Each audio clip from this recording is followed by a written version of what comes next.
আসসালামু আলাইকুম। এটা হচ্ছে ডিসি সার্কিট টাইপ 4, যেটা হচ্ছে মিক্স সার্কিট টেসলা ভলিউম 1 এর 30 সনের ম্যাথ। আমার এটা হচ্ছে সার্কিট এবং এই সার্কিটের I1 এবং I2 দেওয়া আছে, অর্থাৎ এই সোর্সের সাপেক্ষে I1 হচ্ছে মোট কারেন্ট আর I2 বের করতে বলছে।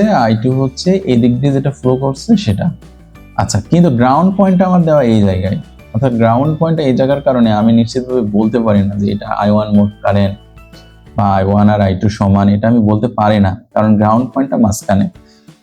এখন আমাকে অবশ্যই লুপ নিতে হবে। তো লুপ নেওয়ার জন্য আমি সার্কিট দুটো কমপ্লিট করলাম, অর্থাৎ এই 20 ভোল্টের পজিটিভ টার্মিনাল এখানে লাগানো আছে আর মাইনাসটা লাগানো আছে এই জায়গায়, আর এই 14 ভোল্টের মাইনাস প্রান্ত লাগানো আছে এই জায়গায় আর পজিটিভ প্রান্ত লাগানো এই জায়গায়, অর্থাৎ মাইনাস প্লাস, আর এইটার হচ্ছে উপরে প্লাস নিচে মাইনাস। তাহলে আমি লুপ নিলে, এই লুপটা ইউজ করলে আমি I1 এর মানটা পাই। তাহলে এই লুপটা কি, প্রবেশের শুরুতে চিহ্ন আমার -20 plus 47 I1 is equal to 0। এখান থেকে ক্যালকুলেশন করলে পাই আমরা I1 এর মানটা 0.4255 অ্যাম্পিয়ার। তাহলে আমাদের I1 এর মান পেয়ে গেলাম। এখন আমাদের I2 এর মান বের করব। তো I2 এর মান বের করব কিভাবে, আমরা এই লুপটা ইউজ করব। তাহলে I2 কারেন্টটা এই দুটো রেজিস্টারের, এই 160 এবং 270 রেজিস্টারের প্যারালালের সাথে ড্রপ হচ্ছে। অর্থাৎ আমি শুরুতে যদি এই লুপটা নেই, তাহলে আমার এই দুইটা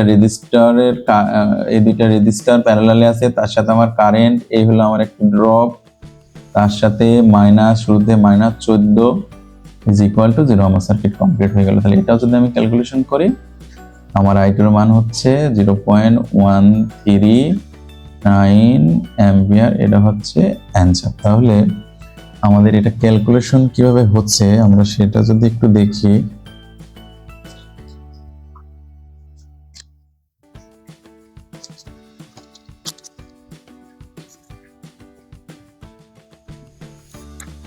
এটা আমরা ক্যালকুলেশন দেখি, এটা তো সহজ। আমরা যেই সমীকরণে এক চলক থাকবে আমরা এই সলভ ফাংশনে সেটা সলভ করব।